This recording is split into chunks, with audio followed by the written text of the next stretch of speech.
Hello, everyone. I am speaking today with Natalia Smirnov. So the purpose behind today's conversation or interview is twofold. There are two purposes. One is to introduce Natalia to the viewers of this channel. And the second purpose is to introduce the journal called Refuse, a journal of iconoclasm. And Natalia is the founding editor of that journal. So let me begin with a brief introduction, and then I'll start asking some questions. So I met Natalia in a reading group called the Anarchist Reading Circle, which is an ongoing event series at Insight Seminars. She is in the organizing and programming team of Insight Seminars, along with Carlos Cavalli, Ken Scriboni, and of course, Glenn Wallace. And she also works on her own project, which is called Ludic Liberation Lab. And she holds that Ludic Liberation Lab holds monthly events. And also she offers consultations, including one-on-one consultations. And Ludic Liberation Lab has a beautiful website, which I think everybody should go and see. Finally, she is the founding editor of Refuse, or Refuse, a journal of iconoclasms.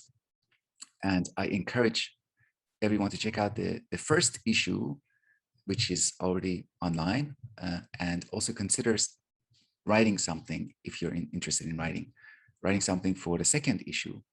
The call for contributions was recently released. So if you're writing something that is related to the themes of the journal, and we will get to those themes. Natalia, correct me if I'm wrong, but you have a PhD in learning sciences from Northwestern University. Is that right? Yes. Okay. So our plan for this conversation, original plan, we can go in many different directions, is to talk about the journal Refuse, to talk a little bit about ludic liberation, maybe some general ideas about writing, and play games. So let's begin with Refuse. What are some of the ideas behind Refuse? What kind of functions do you envision for it?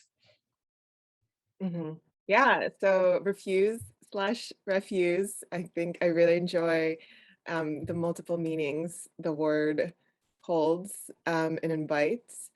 I've been calling it a post-academic journal, so a journal for people like myself and now you as well, for people who are kind of recovering academics. So in some ways, people who have refused or in some relationship of refusal to the standard practices of the academy as it is today. So like the neoliberal project and machine of the academy. So in some ways, it's a platform for that spirit. It still has kind of like a journal-y, peer-reviewed, formal feel, but also in the spirit of sort of destroying and reinventing tradition through the spirit of iconoclasm. It also invites some more experimental forms such as poetry, ritual instructions, visual art, things that are not typically included in academic journals, at least, definitely in other types of journals. And of course, art publications have been experimenting with the printing form for a long time. So I don't see Refuse as like kind of like competing with that space. It's more kind of creating a little bit of that liberatory invitation to play and even have like a space to be angry for people that are that might be coming more from the academy side and feel quite constrained by the rules and the genres of that world. Although I do also want to have people publish in Refuse who are not academics, and have maybe refused the academic path intentionally or circumstantially throughout their life, but like considered it at some point, like people who are kind of working. Somebody had an essay in the first issue who was, working this kind of minimum wage job, but like when he got home from work, he would read about Mark Fisher uh, um, and capitalist realism, and kind of making sense of his experience in the world through theory. So people who have a relationship to theory that actually helps them become more self-conscious and class-conscious subjects. Mhm, mhm. In my mind, when I think about refusing, it doesn't have to be, it's just about primarily about a possibility. Like refusing tradition, the first step towards that is to recognize that it is possible to have this refusal response. Just like how in a classroom, the students who, there are always students who don't take it for granted that the teacher has authority, that everything the teacher says is correct. And the teacher also senses that you cannot mess with these students because they have that as a possibility. They have that gesture of refusal more available to them. So there are certain things you can't push them around as much as you can push around students who are taking for granted the structure of the classroom. Do you have any inspirations, any figures, historical figures or books that come to mind who embody the the value of iconoclasm? I'm just curious. Um, the value of iconoclasm. Well, certainly art movements are Mm, incredibly iconoclastic. So, um, the Dadaists, the avant-garde, the situationists are all a big inspiration for me for Refuse, and also um, my ludic liberation practice. Um, People who embody the other values associated with Refuse, sort of taking a stance against submission, really, and institutionalization, include people like Adrienne Marie Brown, the author of Emergent Strategy. I think it was in her book, Pleasure Activism, that there was a line that said, our no makes room for a more authentic yes, um, which I feel like is a very powerful idea and relates to this sense of possibility that you're talking about. Like once we say no, that opens up a door for something else.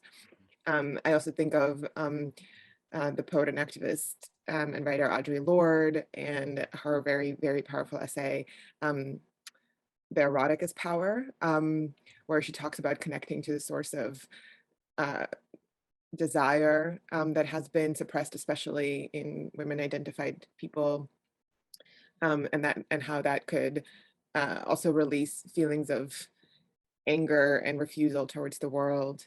I think of the scholar Sarah Ahmed, the feminist killjoy, who's written a lot about doing diversity work in institutions, and the kind of the brick walls and the obstacles and the many, yeah, the many just roadblocks that are met doing that. And she eventually ended up leaving the academy too, to be able to do her work more authentically. So, and of course, our our personal home hero, Glenn Wallace, who left a 10-year job at a university to run Insight seminars. He really inspires the mhm. spirit of refusal and iconoclasm.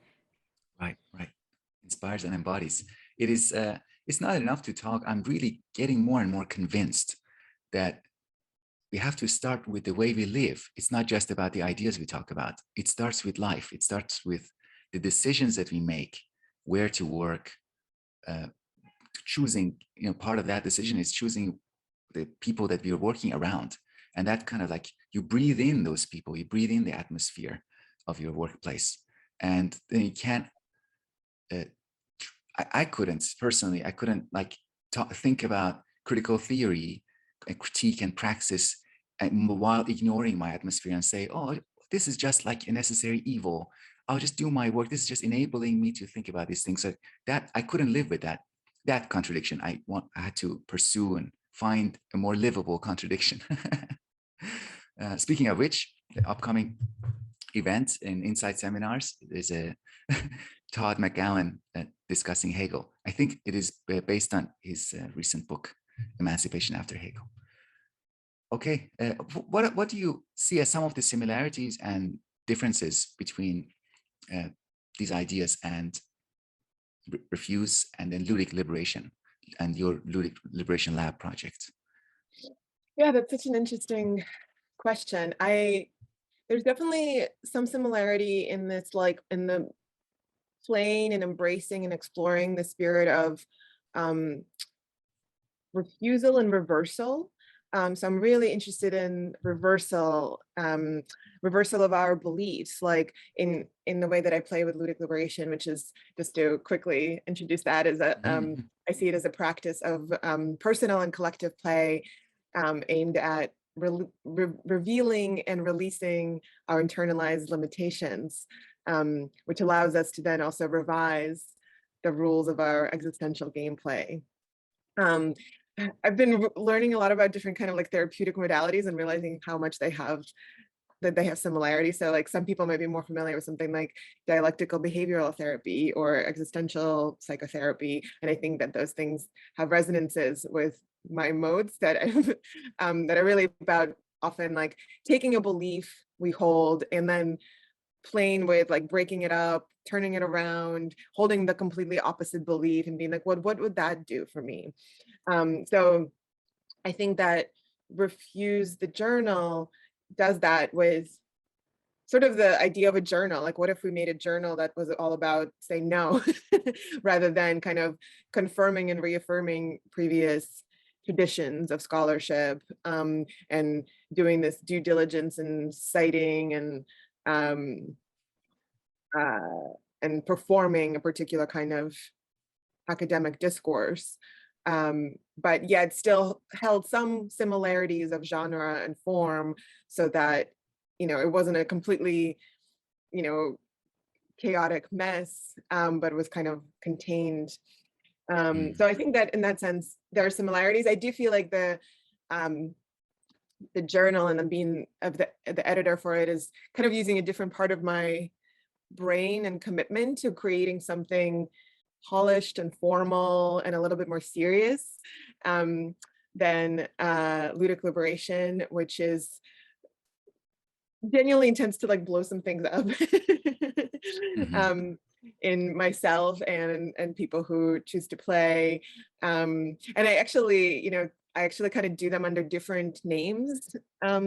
So I edit the journal as my legal given name, Natalia Smirnov, although that's an immigrant name too. Mm. So whatever the name that I have now. And then I do the ludic liberation work as Natalia Stroika, which is kind of this like artist's name that I created for myself. And it probably creates confusion, but it really helps me sort of ground myself in the energy that I want to bring to a particular project. Mhm, mhm. It's a lot. Yeah, yeah, yeah. Naming is a very powerful way of keeping track of something and giving a distinct name to something. A project is a way of keeping it in some way separated and like protected from the rest of what is going on. Yeah, I should have asked you first about an introduction to Ludic Liberation Lab. Sorry, that's my bad interviewing skills. What I found really interesting was the connection you made between play, games, and therapy. And I think that uh, just I had this idea as I was listening to you that a lot of times the charm of therapy, the charm of therapeutic modalities, is their spirit of play. So, for example, they say the therapist doesn't say this. The therapist says, "Oh, this is our way of orienting you in a more productive way, in a way that you can better communicate with the other person." So, and from now on, instead of saying you're making me angry or you are insensitive, I'm gonna say I feel like you are insensitive. So that's a switch that the therapist thinks that this should be the new rule, but actually the reason why we find it fun, at least initially, these kinds of switch is that they're kind of play. It's like, oh, let's play with this now. And I think this Mhm. is why when it becomes rigid in the hands of people who turn it into a dogma, it's no longer fun, because they can do the same things that they were doing, just using the new language, like some comedy shows have shown. uh, that it's not just about the way people talk. It has to be an underlying spirit of play in it to give it effect, not Mhm. just a different way of talking. So yeah, that I was very interested in. Any more thoughts on the connection between therapy and play? Yeah, I like the way that you're describing. I think it connects to the function of refuse in the world of theory, academic Mm, writing, philosophy writing. I mean, it's not that I want to destroy uh, or cancel or something, all these other forms of research or writing. I think that's fine for them to exist. I do think that, like you said, when certain rules or traditions become too rigid, and serious, people start taking them as serious as natural, they forget that they were ever invented and agreed upon. Um, it can start to feel quite oppressive and exclude people who aren't maybe able to participate or even to learn what those rules are without really extreme forms of kind of indoctrination. So I think that yeah, inviting new rules or new ways to relate, um, or inviting feelings or humor into something that's supposed to be a traditionally very serious and objective medium. mm, Like a journal, like an academic journal, helps to just loosen it up a little bit, I hope. And yeah, and I do think that, like, that loosening could have a therapeutic effect of helping us remember that, like, oh, like, we have some agency, we have choice, we have freedom in how to relate to these rules. We can accept them, or we can kind of take a stance of rebellion against them. Um, or we could find camaraderie in other people who feel a similar way, and like I think all of those can be um therapeutic and healing experiences. mm, mhm, mhm. This is what I really felt when I joined the anarchist reading circle, because that was like a way of practicing these things. And I don't think I would have felt it as clearly without actually participating. So I think some familiarity with anarchism could also help clarify um, what we are referring to here. Like your ludic liberation through play, is is very compatible, and by compatible with anarchism, anarchistic views. Um, I also want to ask you about writing, general thoughts on writing. What comes to your mind when you think about writing, your own relationship with writing, anything that you would like to share? Oh gosh. That's a complicated relationship, probably one of the longest Mm, relationships of my life. mm, I started keeping a journal, my first diary, I think when I was 13 years old. And I started keeping it in English, not intentionally as a way to, like, practice English, but as a way to, like, make sure my parents couldn't really understand mm, it. And I've written at least my own, yeah, like, journal writing in some form since then. It's been a long time. So I think, and in that process, I think I really appreciated writing as um, my own processing and my own therapy, and often as a form of listening to parts of mm, myself that kind of want to talk to me. mhm, Something like my soul, something like my intuition, and yeah, listening and tuning into my own internal wisdom. Um, Also as a form of kind of prayer and devotion to the higher powers, mhm, and the universe. So, mhm, and more recently, I've been playing with writing some.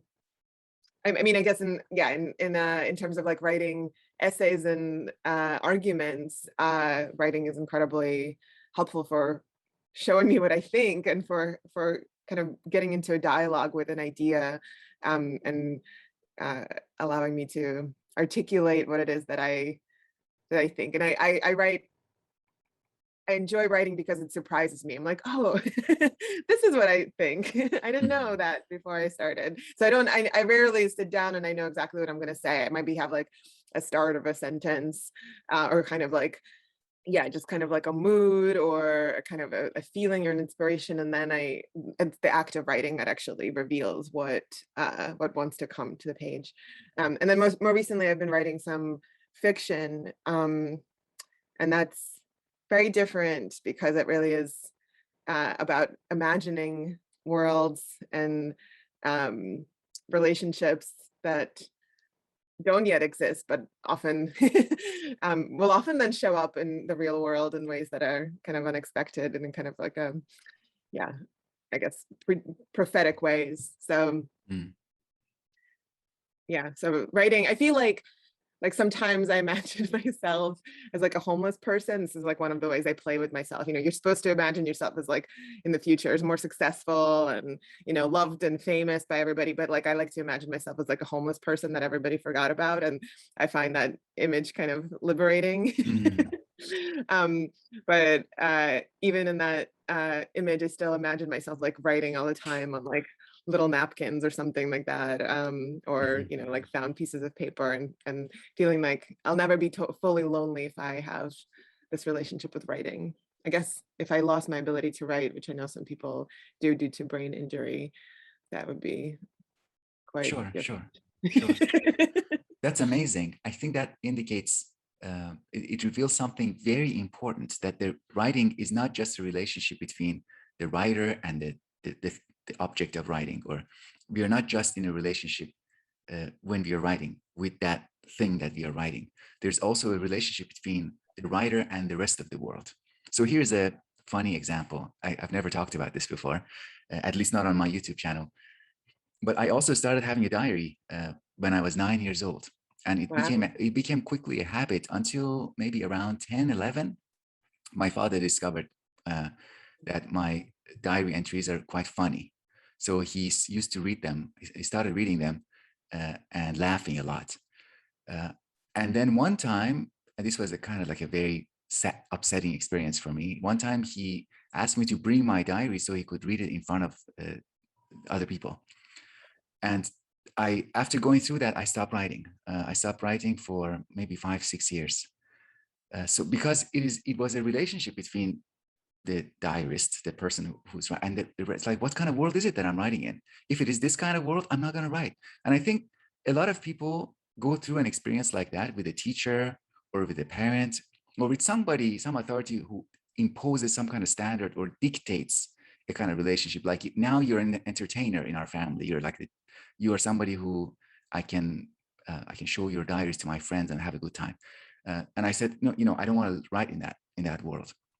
And then it takes time to later on refuse that and say, okay, I can have other kinds of relationship. And a lot of times it's a kind of return to an earlier lost relationship with writing. So I kind of see relationship with that, between that, the forgotten child I wanted to be forgotten, and the homeless person that you're imagining, is that it's an imagined world that enables or facilitates the act of writing in a way that you want to have, I think. Mm. Anyways. Yeah, well, thank you for sharing that vulnerable story.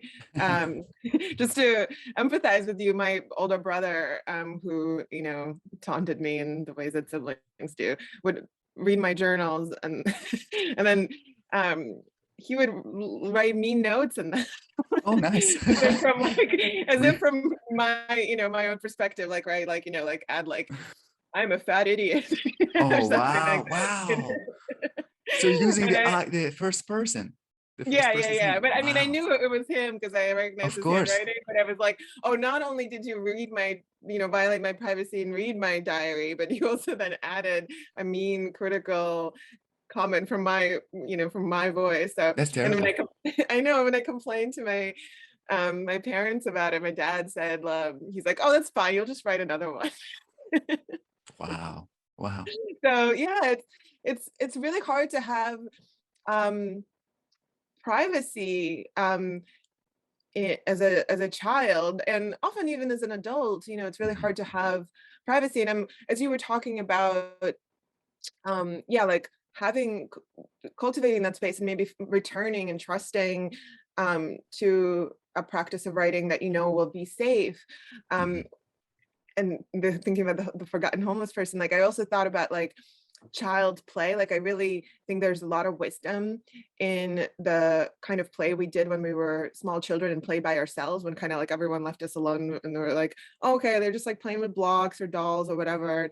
We could create our whole little private worlds, you know, like with just, you know, some clay or you know, a piece of paper and some pencils. Mhm. And it was, and like, you know, other people might look at it and be like, oh, that's like an impressive drawing for a kid or something, or like, oh, like she loves drawing, you know, like, you know, but like we had whole experiences and dramas and formative explorations in that space, and it was quite safe because it was seen as child's play. And then as soon as it becomes legible to people, then it could be kind of made criticized. And then, you know, as you get older, it has to fit into expectations. Oh, like, you like writing? Well, what kind, are you going to be a writer? Are you going to be a teacher? Mhm.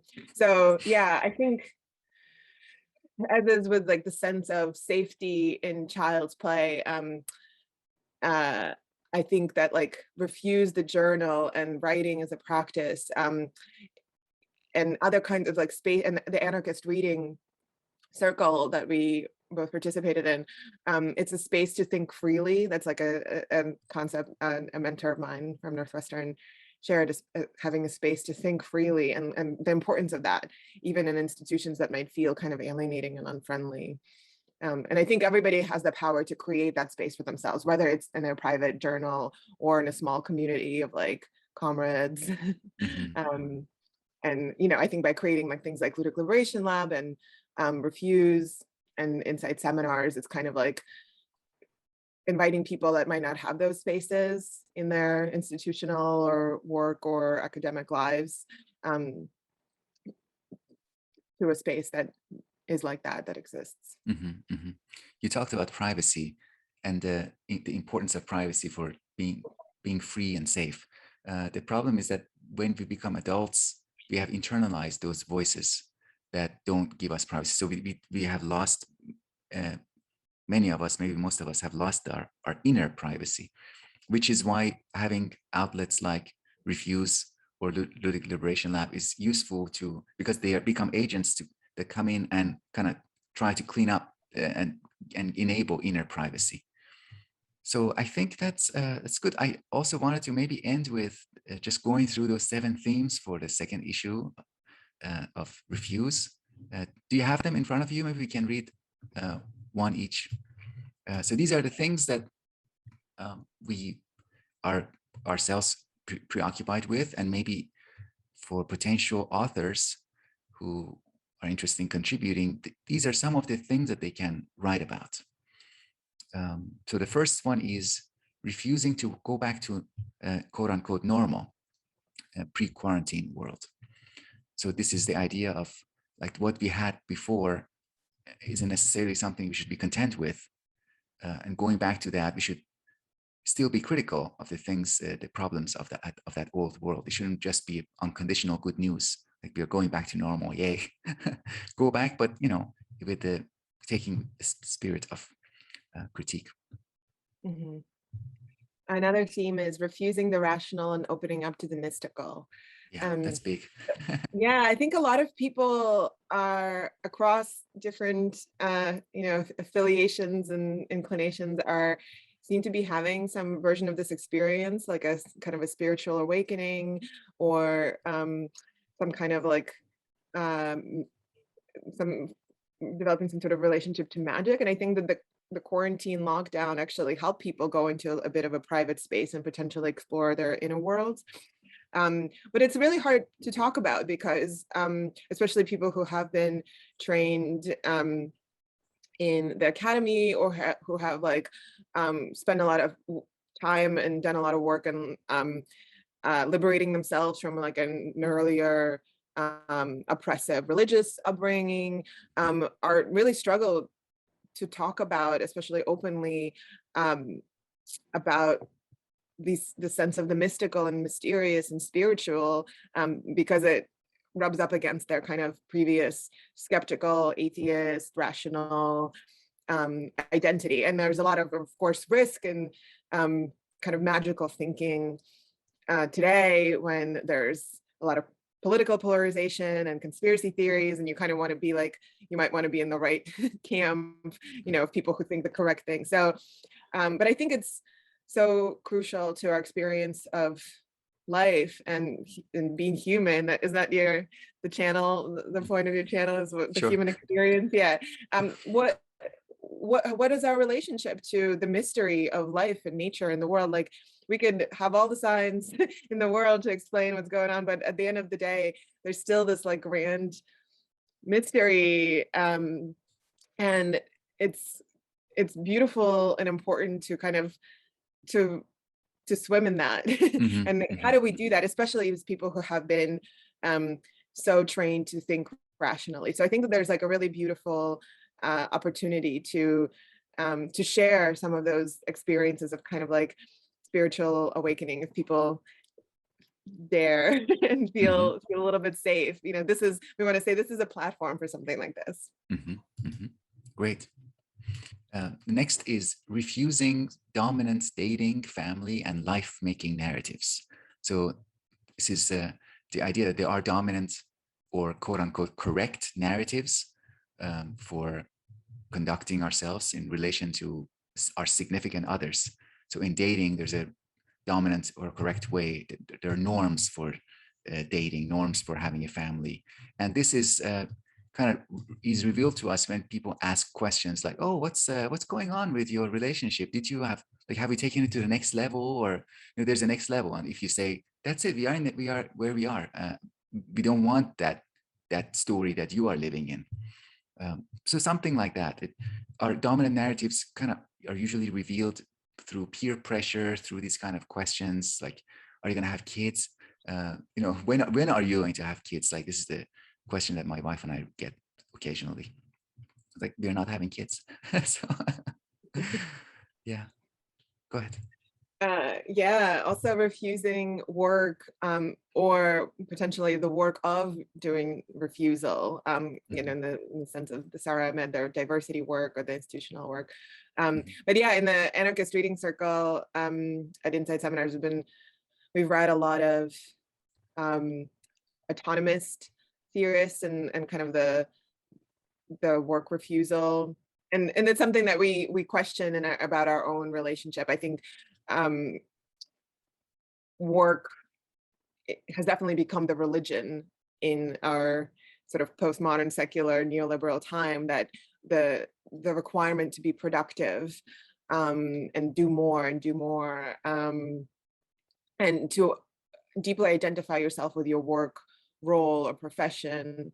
And I've people who have lost jobs during the pandemic or have quit jobs due to life circumstances. Like, I've seen a lot of people, and of course academics, feeling much more precarious and entering in a job market that is very, very competitive and stressful. Or even people like you, who have kind of like succeeded in navigating that market, but felt oppressed by the actual system of the work that is required from you. So what is required from us to participate in this sort of religious machine of work? What would it mean to refuse that, to imagine a world based more in leisure and conviviality and spaciousness, and less stuff? So like theories of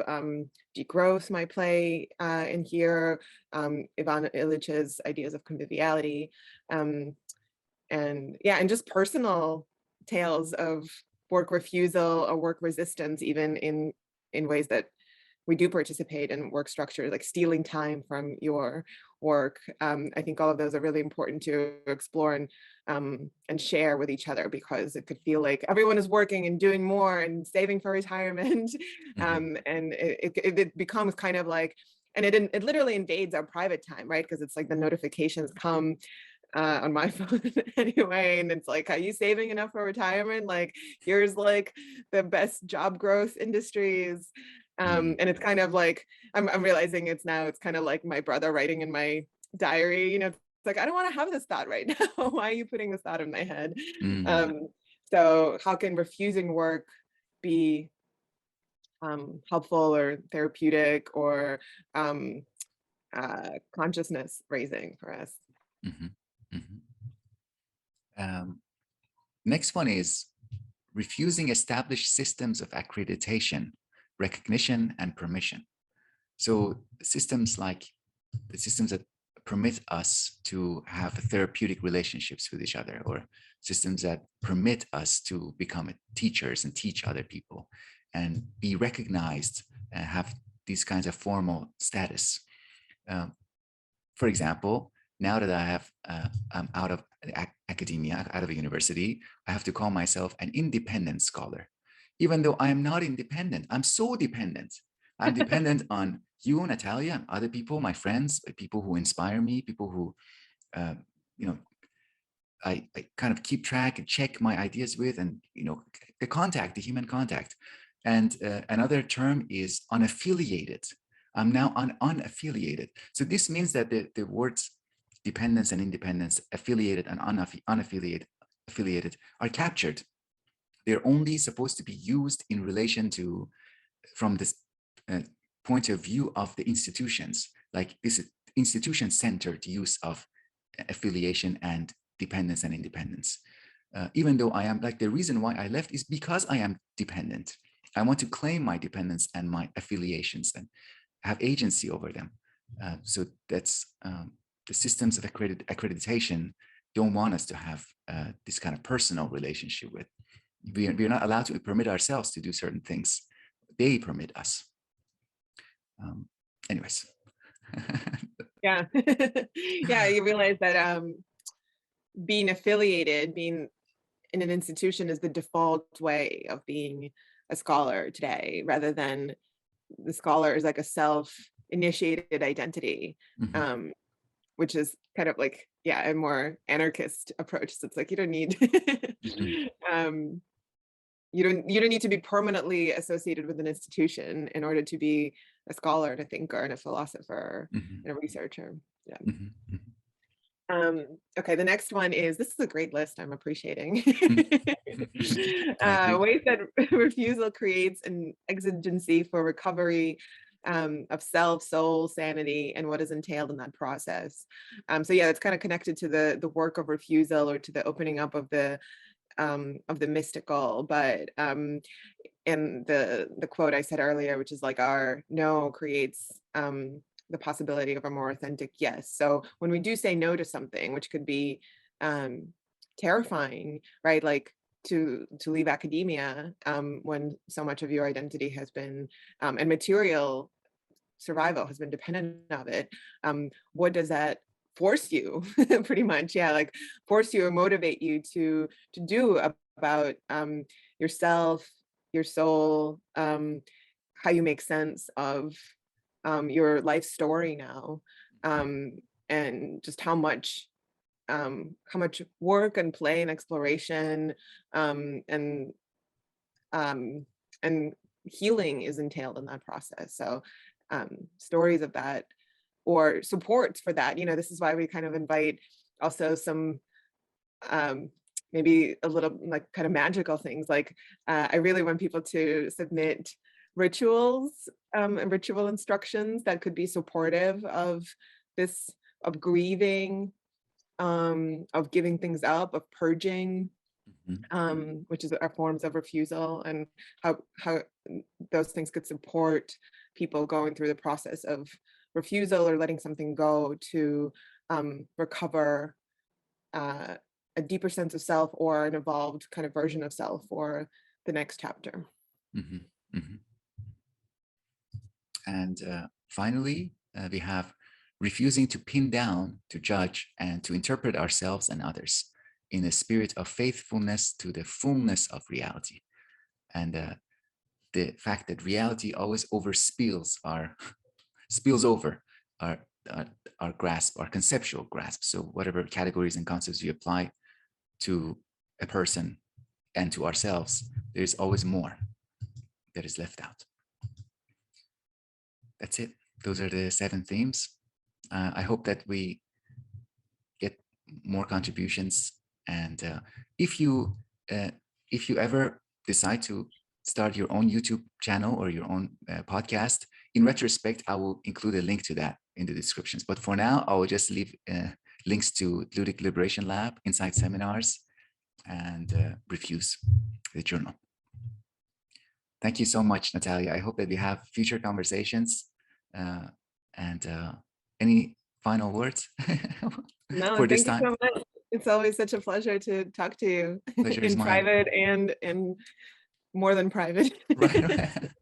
More and less. Yeah, in some Yeah, ways. more and less than private. Yeah. Thank you very much. The pleasure is mine.